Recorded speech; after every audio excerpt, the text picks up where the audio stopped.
Hello everyone, today we're going to be going through another 2020 Senate race analysis. This time it's in the state of Texas where we have the incumbent Republican Senator, we have John Cornyn. There you see John Cornyn, he's the Republican incumbent from Texas, the senior Republican Senator there. And so we're going to be going through an analysis of who might win this Senate race in Texas using a variety of means such as fundraising and such as the different candidates and some previous election data. So it's going to be very interesting to see the Texas Senate race, mainly because if we look at this candidate list, right now obviously the Republicans just have John Cornyn there. You can see all the endorsements that he has. Obviously, Trump endorsed, Cruz endorsed, and the Lieutenant Governor endorsing as well. As for the Democratic primary, it's a lot more crowded. There's a lot of people who could run, who might run, who've declined, but maybe still could run. There's it's very crowded to see who might run in this Senate race. So, looking at the declared Democratic candidates, there's Chris Bell, the former U.S. Representative for Texas's 25th Congressional District, nominee for governor in 2006, and candidate for mayor of Houston in 2015. There's also Michael Copper, a candidate for lieutenant governor in 2018. There's MJ Haegar, the retired United States Air Force major and nominee for Texas 31. There's Sima Hernandez, the activist and organizer for the Poor People's Campaign, and also a candidate for U.S. Senate in 2018. And those are the main declared candidates. As for some of the potential candidates, there's obviously Colin Allred, and then other major potential candidates include Veronica Escobar, Lizzie Panell Fletcher, and I think that's about it. And then as for the declined candidates, obviously you have Joaquin Castro, Julian Castro, Wendy Davis, Joseph Cosper, Beto O'Rourke, who's the most high-profile declined candidate, and Kim Olsen. So it's going to be very interesting to see who wins this Democratic primary, but as of right now, the clear front runner in that Democratic primary is, in fact, the nominee for Texas 31 in 2018, MJ Haegar. You can see a photo of her there, John Cornyn obviously there, and it's going to be interesting to see who wins this primary. I mean, it's going to be interesting when the Democrat takes on Cornyn, probably MJ Haegar. Now, I say probably because there's a lot of things that can change in this race. As of right now, between the potential and the declared candidates, as of right now, between these groups, MJ Haegar, I think, would be the front runner. However,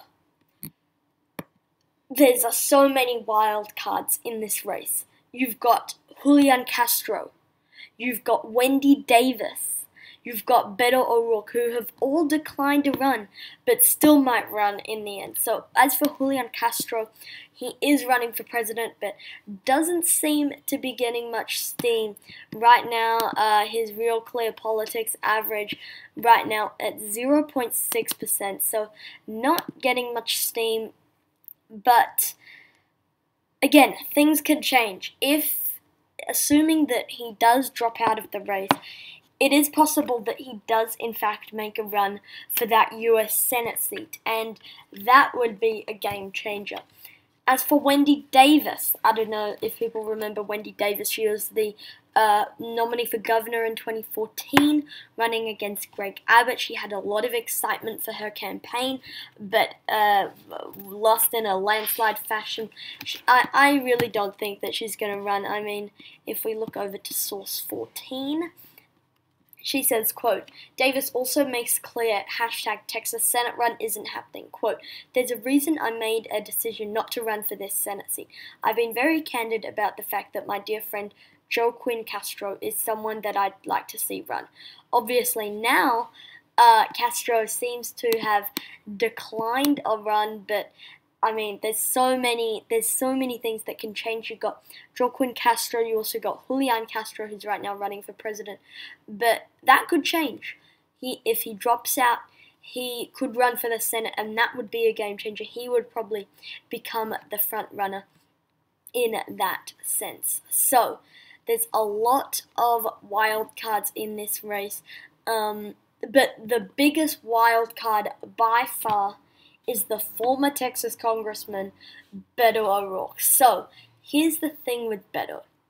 His presidential campaign is going just terribly poorly.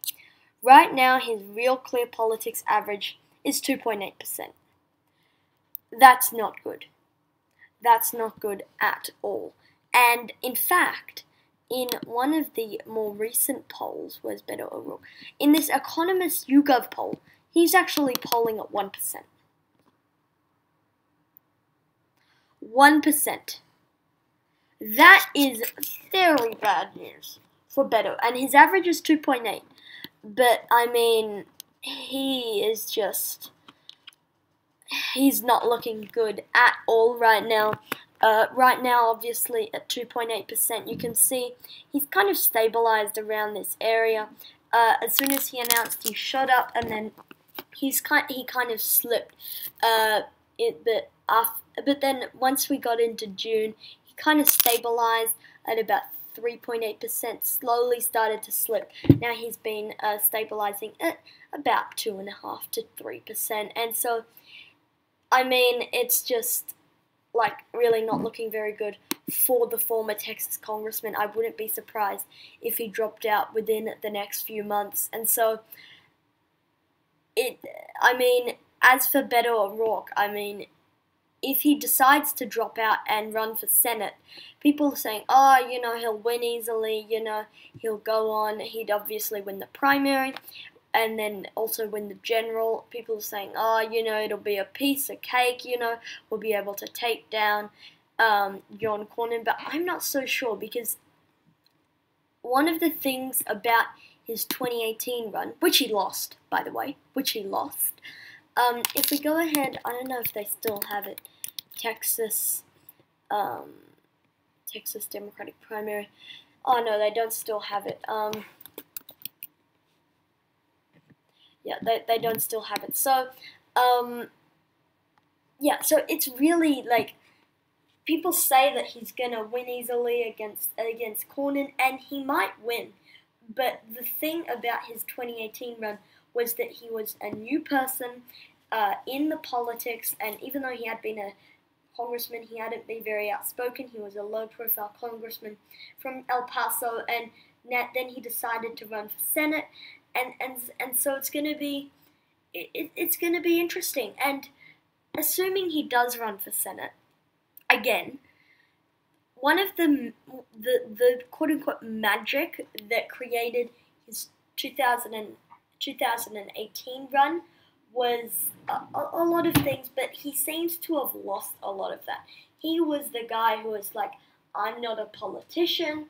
I don't have political correctness, whereas now in the debates, he is the most politician-like candidate of all of the candidates. And so, he's just kind of lost a lot of his like mojo. And so, it's not looking good for the former Texas congressman. And if he does decide to jump in, he probably will win the primary, but I'm not certain on him winning that general election. And just quickly, as for the fundraising, Cornyn right now,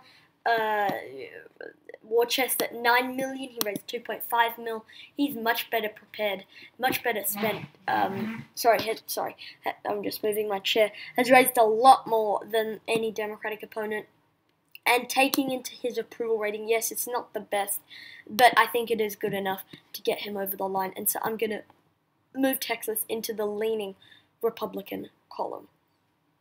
So that is it for today's video, guys. 46 Democrats, 46 Republicans. There was a point in time after doing Arizona and Colorado that the Republicans weren't looking too good.